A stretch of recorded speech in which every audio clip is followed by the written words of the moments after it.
Welcome friends, வாங்க இன்றைக்கி நம்ம கிறிஸ்பியான பொட்டேட்டோ சிப்ஸ் எப்படி பண்ணலான்னு பார்க்கலாங்க. நிறைய தடவை நானும் இது போல் சிப்ஸில் வீட்டிலே செய்து பார்த்தேன். ஆனால் இந்த முறை மட்டும்தான் நல்லா கிறிஸ்பியாகவும் நல்லா ஈஸியாகவும் வந்ததுங்க. நல்லா ஒயிட் கலரில் கடையில் விற்கிற சிப்ஸ் மாதிரியே சூப்பராக வந்தது. அதை உங்கள்கிட்ட ஷேர் பண்ணிக்கிறேன். வாங்க இப்போ இந்த கிறிஸ்பியான பொட்டேட்டோ சிப்ஸ் எப்படி பண்ணலான்னு பார்க்கலாம். இப்போ நம்ம பெரிய சைஸ் பொட்டேட்டோ உருளைக்கிழங்கு 2 எடுத்துகிட்டு நல்லா கழுவிட்டு அதில் தோல் அது போல் சீவி எடுத்து வச்சுட்டேங்க. இது நல்லா தண்ணியில் கழுவிக்கலாம். கழுவிட்டு நம்ம வெஜிடபிள் கட்டர் ஸ்லைசர் இருக்குல்ல, பொட்டேட்டோ ஸ்லைசர், அதை வச்சு நம்ம மெலிசாக அப்படி சிப்ஸ் சீவுற கட்டையில் சீவிக்கலாங்க.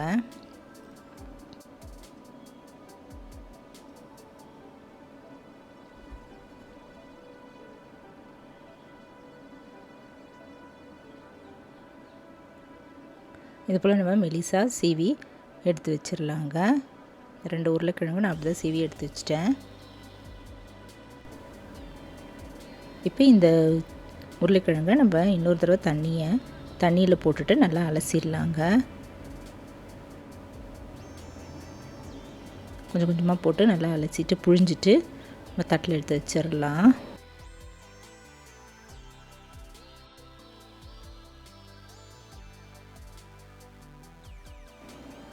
இப்போ அடுப்பில் ஒரு பாத்திரம் வச்சுட்டு பாதி அளவு தண்ணி ஊற்றிட்டு கொதிக்க வச்சுக்கலாம். பிழிஞ்ச அந்த உருளைக்கிழங்கை எல்லாத்தையுமே போட்டுட்டு ஒரு 5 நிமிஷம் வரைக்கும் நம்ம நல்லா மீடியம் ஃப்ளேமில் வச்சு நல்லா சுட வச்சிடலாங்க.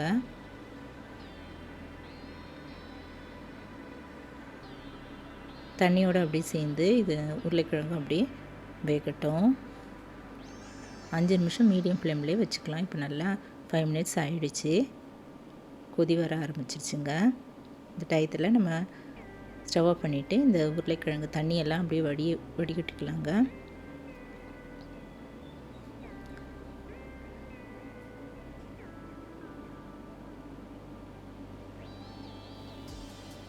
இப்போ ஒரு ஒயிட் கிளாத் இல்லை காட்டன் துணி இருந்ததுன்னா இந்த வடிவிட்டு இந்த உருளைக்கிழங்கை நம்ம இது போல் ட்ரை பண்ணிக்கலாம். அழுத்தி ப்ரெஸ் பண்ணிவிட்டு அதில் இருக்கிற ஈரப்பதத்தை அப்படியே நம்ம எடுத்துருவோங்க.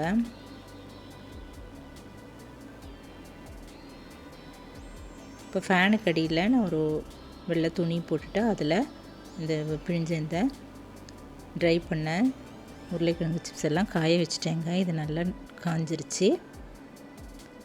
இப்போ இதை ஆயிலில் போட்டு பொரித்து எடுத்துடலாம். அடுப்பில் ஒரு கடாயை வச்சுட்டு அதில் கொஞ்சமாக ஆயில் ஊற்றிக்கலாம். இப்போ எண்ணெய் நல்லா காஞ்சதும் நம்ம காய வச்சுருந்த இந்த உருளைக்கிழங்கு சிப்ஸை ஒன்றா அப்படியே போட்டுட்டு கொஞ்சம் கொஞ்சமாக போட்டுட்டு பொரித்து எடுத்துடலாம்.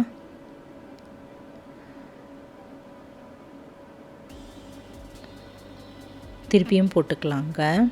ஒரு பக்கம் நல்லா இதுவான பிறகு திருப்பி போட்டுட்டு இப்போ ஓசையெல்லாம் நல்லா அடங்கிரும். அடங்கினது நம்ம ஓசையை அடங்கின பிறகு நம்ம எண்ணெயை வடிய விட்டுட்டு எடுத்து வச்சுக்கலாங்க. நல்லா கிறிஸ்பியான பொட்டேட்டோ சிப்ஸு தயாராகிடுச்சுங்க. நல்லா ஓசையெல்லாம் அடங்கிடுச்சு. எண்ணெயை வடிய விட்டுட்டு எடுத்து வச்சுக்கலாம்.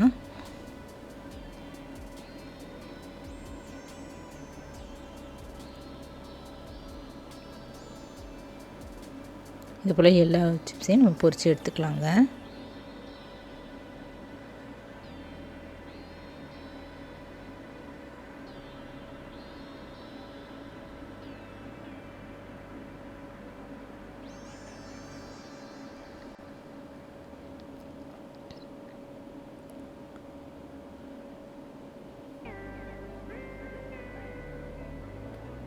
இது நல்லா ஃப்ரை ஆன பிறகு ஓசை அடங்கின பிறகு எண்ணெய் வடியை விட்டுட்டு எடுத்து வச்சிடலாம். இப்போ டேஸ்டான நல்லா முறுமுறுப்பான கிறிஸ்பியான பொட்டேட்டோ சிப்ஸ் ரெடி ஆகிடுச்சு. இப்போ இது மேலே நம்ம கொஞ்சமாக சால்ட்டு போட்டுட்டு மிளகுத்தூள் இல்லை மிளகாய்த்தூள், ப்ளெயின் மிளகாய்த்தூள் போட்டுக்கலாங்க. ஒரு 1/4 டீஸ்பூன் போட்டுட்டு இப்படி குலுக்கிடலாம்.